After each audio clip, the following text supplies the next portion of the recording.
Oke, selamat datang dan selamat berjumpa kembali dengan anakku semua. Pada kesempatan pagi hari ini kita berjumpa kembali, dan minggu yang lalu kita semua sudah melaksanakan penilaian tengah semester.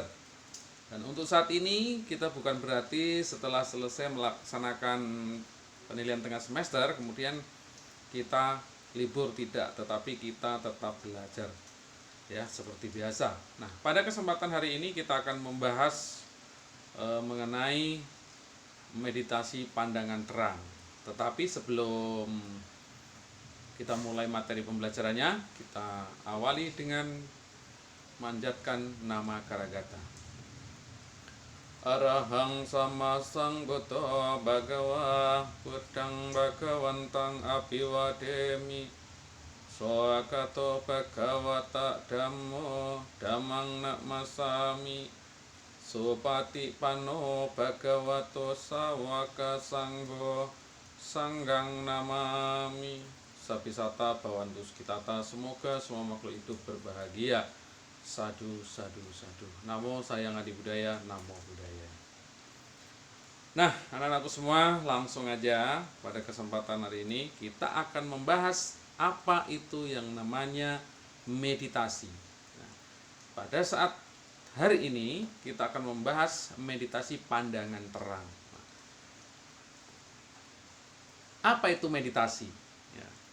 Apa itu meditasi? Coba kalian berpikir, meditasi itu apa?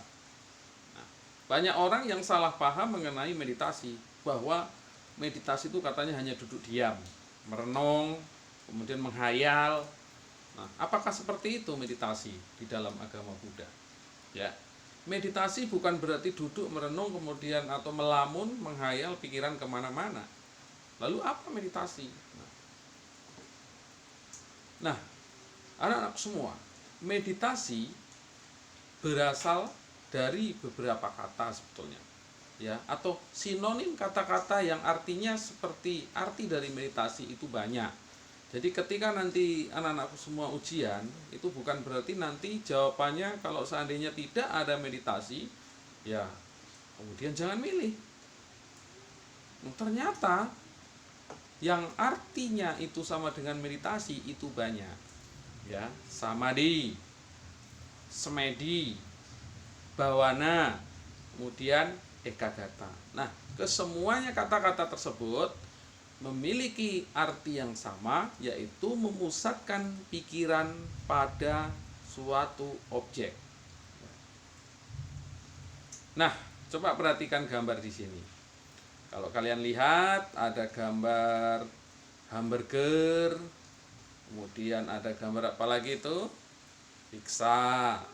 Kemudian di sini ada gambar wanita yang cantik. Nah, kalau kita duduk memusatkan pikiran, kita pusatkan kepada hamburger, kita pusatkan kepada pizza atau wanita ini, sama artinya, yaitu memusatkan pikiran pada suatu objek. Ya, tetapi kira-kira benar apa salah? Nah, gitu. Terus selanjutnya, memusatkan pikiran pada suatu objek dengan cara menyadari keluar masuknya napas. Nah, anak-anakku semua, ternyata semua itu sama-sama memusatkan pikiran pada suatu objek. Nah, apakah itu semuanya benar? Kita simak untuk selanjutnya. Nah, ternyata bawana atau meditasi atau memusatkan pikiran pada suatu objek itu ternyata ada dua jenis. Yang pertama adalah memusatkan pikiran pada suatu objek yang tidak membawa kemajuan batin atau batinnya tidak menjadi tenang, yang disebut dalam bahasa palingnya adalah micca samadhi. Nah, kemudian yang kedua adalah tadi yang objeknya napas. Kalau yang tidak membawa kemajuan batin ya tadi contohnya, ya, seperti hamburger, makanan, kemudian pizza, kemudian wanita yang cantik atau orang yang ganteng, itu jadikan objek, itu tidak membawa kemajuan batin, justru akan menambah suatu kemelekatan atau tidak tenang. Kemudian yang kedua adalah seperti contoh tadi Bapak yang perlihatkan, memusatkan pikiran pada suatu objek yang membawa kemajuan batin atau sama-sama adalah contoh yang kedua tadi, yaitu menyadari keluar masuknya napas. Kenapa menyadari keluar masuknya napas itu merupakan contoh dari samadhi atau meditasi yang benar? Karena ketika kita melaksanakan meditasi anapanasati, batin kita menjadi tenang dengan menyadari keluar masuknya napas, dengan disadari perlahan-lahan, maka akan menjadi tenang pikiran kita. Jelas ya? Kemudian Bapak lanjutkan.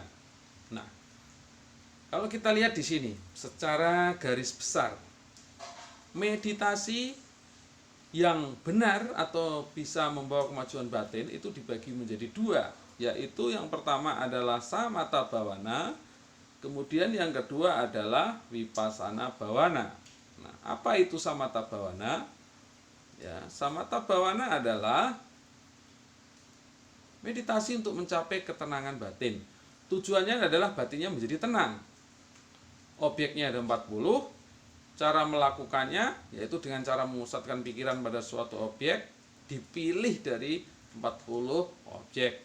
Hasilnya apa? Kekuatan batin. Ya, kekuatan batin itu banyak, bisa membaca pikiran orang lain, bisa mengingat kehidupan masa lampau, kemudian bisa jalan di udara atau jalan di atas api. Ya. Jadi banyak, bisa mendengarkan jarak jauh. Kalau kita berhasil melaksanakan meditasi, maka akan memperoleh kemampuan batin. Nah, meditasi samatha bhavana ini itu sudah ada sejak era sebelum Buddha Gotama. Kalau kita melihat sejarah, berarti samatha bhavana ini di era zaman agama Hindu itu sudah ada. Karena agama yang pertama kali muncul adalah agama Hindu. Baru yang kedua adalah agama Buddha. Jadi agama Hindu itu sudah mempelajari samatha bhavana. Ya, objeknya nih Anda dapat lihat seperti air, tanah. Ini adalah contoh objek-objek dari samatha bhavana. Nah, untuk kedua atau untuk selanjutnya, anakku, untuk selanjutnya adalah vipassana bhavana. Ya, vipassana bhavana. Vipassana bhavana adalah dari sudut pengertian meditasi yang digunakan untuk mencapai pandangan terang. Tujuannya pandangannya menjadi terang. Pandangan terang itu yang bagaimana? Apakah dengan malam-malam melihat lampu yang terang itu menjadi pandangannya terang? Bukan seperti itu ya. Bukan berarti melihat lampu yang terang itu menjadi pandangannya terang. Nah, tetapi pandangan terang di sini adalah kesucian batin atau pencerahan. Nah, objeknya ada 4. Justru objeknya 4. Kalau tadi samatha 40. Ini hanya 4. Khusus objek nanti akan kita bahas di minggu selanjutnya. Kemudian cara praktek vipassana atau meditasi pandangan terang. Ini yang sesuai judul kita tadi. Meditasi pandangan terang, cara mempraktekannya adalah bisa duduk, bisa berbaring, bisa berjalan, bisa berdiri. Namun ada kata kunci, yaitu dengan cara menyadari atau sati terhadap satu dari 4 objek. Ya, kita pilih satu.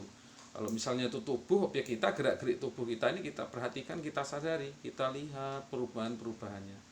Nah, hasilnya apa? Nah, hasilnya adalah kesucian. Ya, menjadi suci. Hanya kesucian, tidak sakti. Nah, di dalam vipassana atau meditasi pandangan terang itu, kesaktian itu nggak penting, tapi yang paling penting adalah kesucian. Nah, meditasi vipassana bhavana ini baru ditemukan pada era Buddha Gotama, yang saat ini menjadi ciri khas meditasi Buddhis atau meditasi dalam pandangan agama Buddha. Oke. Untuk selanjutnya, meditasi pandangan terang itu ternyata ada 3 macam. Ya, meditasi pandangan terang itu ada 3 macam. Yang pertama adalah anicca vipassana. Yang kedua adalah dukkha vipassana. Kemudian yang ketiga adalah anatta vipassana. Nah, apa itu anicca vipassana? Anicca itu adalah perubahan. Segala sesuatu yang ada di dunia ini, termasuk tubuh kita ini, selalu berubah. Ketika tangan kita yang awalnya tidak kesemutan, kita perhatikan lama-lama kesemutan. Ya, ketika duduk diam, ya, lama-lama kesemutan, lama-lama hilang. Nanti muncul lagi hilang, nanti muncul lagi hilang di tangan kita. Nah, itu adalah memperhatikan daripada objek tubuh, yaitu perubahan-perubahan yang ada dalam diri kita, atau disebut dengan anicca vipassana. Atau mungkin objek pikiran juga bisa, perubahan-perubahan pikiran dan sebagainya.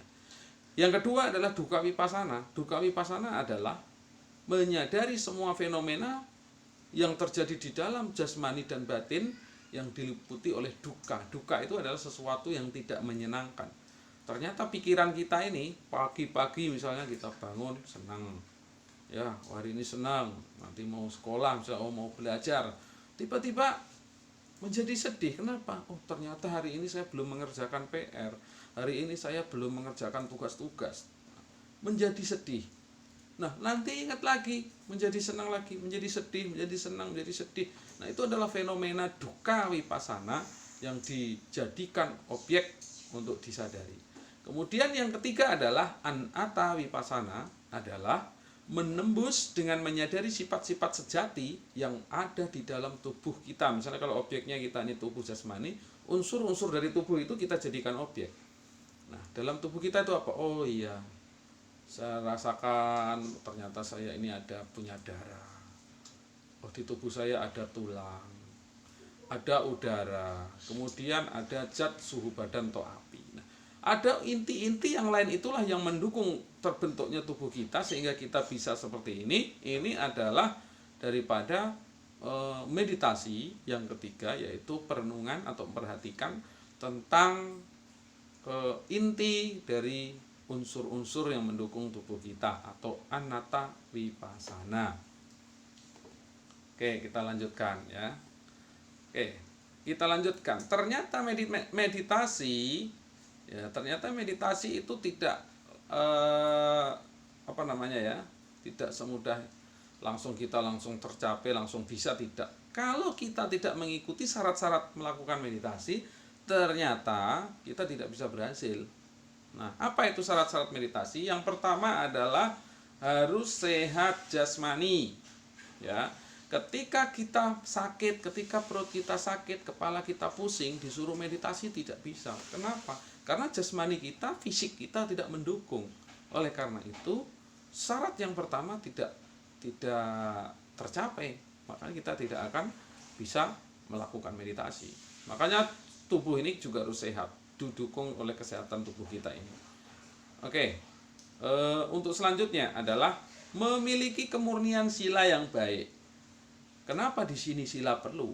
Ya, ketika seseorang mau melakukan meditasi, tetapi moralnya itu tidak baik, moralnya istilahnya sering melanggar sila dan lain sebagainya, ketika disuruh meditasi pasti akan mengganggu pikiran-pikiran yang sudah dilakukan pada waktu itu, maka akan mengganggu.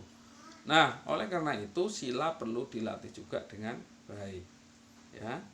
Kemudian yang selanjutnya adalah guru kalyanamita. Nah, anak-anakku semua, ternyata ketika kita meditasi butuh juga seorang guru pembimbing.